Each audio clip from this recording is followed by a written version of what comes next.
Freelancing বলতে বাংলাদেশের মানুষ শুধুমাত্র বোঝে video editing, graphics design, digital marketing, logo design, এই সকল কমন কিছু কাজ। আর এই সকল কাজে কম্পিটিশন এত বেশি থাকে যে নতুন যারা কোনো কিছু শিখতে যায় তাদের এটা শিখে একটা কাজ পাওয়া বেশ টাফ এবং বেশ চ্যালেঞ্জিং, আর এটা শিখতেও অনেক সময় লাগে।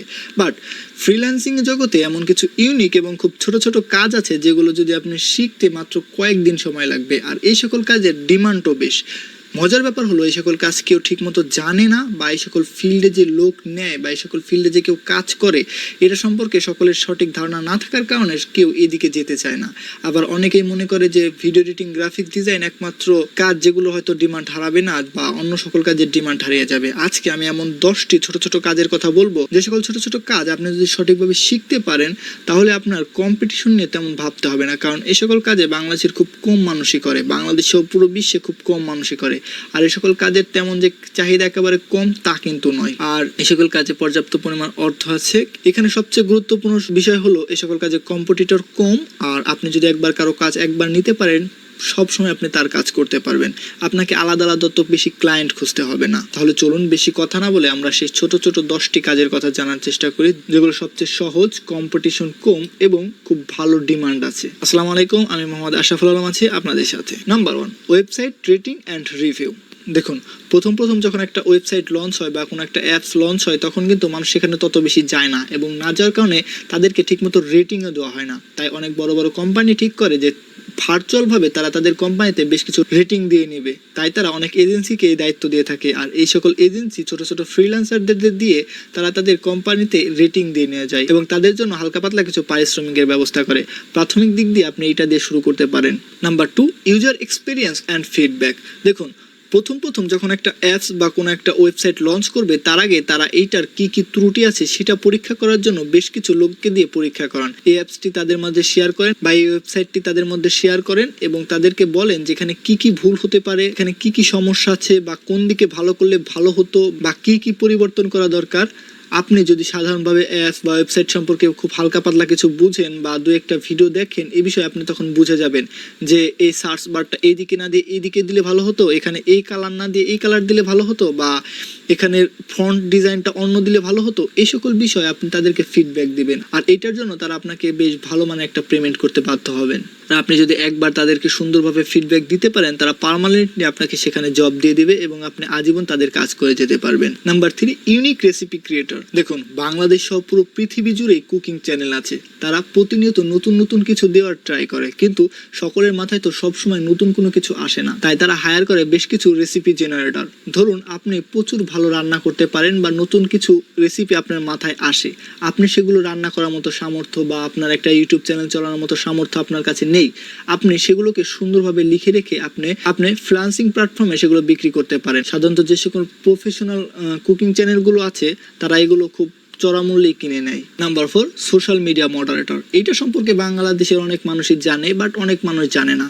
এইটার ডিমান্ড কখনোই কমবে না। দেখুন, বড় বড় ব্র্যান্ডের ফেসবুক পেজ বা মেসেঞ্জারে এত পরিমাণ মেসেজ বা কমেন্ট পড়ে যে তাদেরকে সেটার উত্তর দেওয়ার সময় তাদের হাতে নেই। এই জন্য তারা বেশ কিছু মডারেটর ঠিক করে, তারা ঠিকমতো তাদেরকে উত্তর দিয়ে দেয়, সঠিক সময় ভিডিও পোস্ট করে এবং কোন ভিডিও শিডিউলে রাখতে হবে, কোন ভিডিও এখন পোস্ট করতে হবে, কোন ছবি পোস্ট করতে হবে, এগুলো তারা ঠিক করে এবং সঠিক সময় তারা এগুলো পোস্ট করে। এটার জন্য আহামরি তেমন কোনো কিছু শিখতে হয় না, 2-1টা ভিডিও দেখলেই যথেষ্ট, আর এইটার ডিমান্ডও বেশ হাই থাকে সব সময়। Number 5, podcast shorts editing. দেখুন, একটা পডকাস্ট প্রায় 1 ঘন্টা 1.5 ঘন্টা হয়ে থাকে, কিন্তু এটার মধ্যে অনেক সময় হয় যে যারা পডকাস্ট করছে তারা খুব গুরুত্বপূর্ণ কথাগুলো বলে, যেগুলো আমরা শর্টস বা রিলস আকারে দেখি। অনেক বড় বড় কোম্পানির সময় নেই তারা যে এগুলো ছোট ছোট করে কাটবে, এজন্য তারা যারা বেসিক লেভেলের হালকা পাতলা ভিডিও এডিটিং জানে তাদেরকে কাজগুলো দিয়ে থাকে, এবং এই কাজগুলো দিয়ে আপনার কাজ হলো এখান থেকে মেন গুরুত্বপূর্ণ বিষয়গুলোকে ছোট ছোট করে কেটে আপনি শর্টস বা রিলস আকারে তৈরি করবেন। এটা আহামরি কঠিন কাজ না, আর এটার ডিমান্ড সব সময় থাকে। Number 6, data visualize. দেখুন, ডেটা এন্ট্রি সম্পর্কে তো আমরা সবাই জানি, আর এইটাই হলো ডেটা এন্ট্রির একটা এক্সপার্ট ভার্সন। আপনি শুধুমাত্র ডেটা অ্যানালাইসিস করবেন না বা ডেটা এন্ট্রি করবেন না, এখানে আপনার কাজ হবে এই ডেটা থেকে আপনার সবচেয়ে গুরুত্বপূর্ণ বিষয়গুলো সুন্দরভাবে বোঝা এবং সেগুলোকে আলাদা করে 3D বা 2D গ্রাফ আকারে প্রেজেন্ট করে ক্লায়েন্টকে বুঝিয়ে দেওয়া। দেখুন, এই কাজটা একটু টাফ, আমি জানি, এটা শিখতে হয়তো আপনাকে কয়েক মাস সময় লাগতে পারে, বাট এইটার ডিমান্ড অনেক হাই, আর এটা নিয়ে সহজে কেউ কাজ করতে চায় না, বা এটা সম্পর্কে হয়তো বা কজনেই জানে ঠিক মতো। Number 7, story writing. পুরো বিশ্বে অনেক ইউটিউব চ্যানেল আছে যারা সাধারণত গল্প নিয়ে কার্টুন বা যে কোনো কিছু ভিডিও তৈরি করে, কিন্তু তাদের হাতে সবসময় পর্যাপ্ত পরিমাণ গল্প বা স্টোরি থাকে না। এই জন্য তারা হায়ার করে বেশ কিছু স্টোরি টেলারকে, যারা সুন্দরভাবে স্টোরি বলতে পারে বা স্টোরি লিখতে পারে। তারা তাদের কাছ থেকে স্টোরিগুলো কিনে তাদের ভিডিওতে ব্যবহার করে। এজন্য তারা খুব সুন্দর একটা মূল্য যারা স্টোরি তৈরি করে তাদেরকে দিয়ে থাকে। দেখুন, এখানে কিন্তু আপনার এআই দিয়ে তৈরি করা স্টোরি চলবে না, কারণ এআই দিয়ে তৈরি করা স্টোরি চললে তারাই তৈরি করে নিতে পারো। এখানে হিউম্যান মানুষ যে সকল চিন্তা ভাবনা করে স্টোরি তৈরি করে সে সকল স্টোরি তৈরি করুন এবং এগুলো সুন্দরভাবে লিখে রাখুন। আপনার তাও সেল হবে যদি সঠিক পথ খুঁজে পান। নাম্বার 8, বাগ হান্টিং বা কোডিং ভুল ধরা। অনেক বড় বড় প্রোগ্রামার আছে যারা অনেক বড় বড় একটা প্রোগ্রামিং করে, কিন্তু যখন তারা আউটপুট চায় তারা দেখতে পায় যেখানে ধরনের ইরর আসে, অনেক সমস্যা আছে, কিন্তু কোথায় সমস্যা আছে সেটা তো তাদের খুঁজতে গেলে অনেক সময় লাগবে। এজন্য যারা বেসিক লেভেলের প্রোগ্রামিং জানে তাদেরকে তারা পুরো প্রোগ্রামটা দিয়ে দেয় এবং বলে যে দেখো এখানে কোথায় ভুল আছে। আর আপনি যদি হালকা পাতলা প্রোগ্রামিং কিছু জানেন তাহলে আপনি সেই প্রোগ্রামের বেশ কিছু ভুল ধরে দিতে পারেন।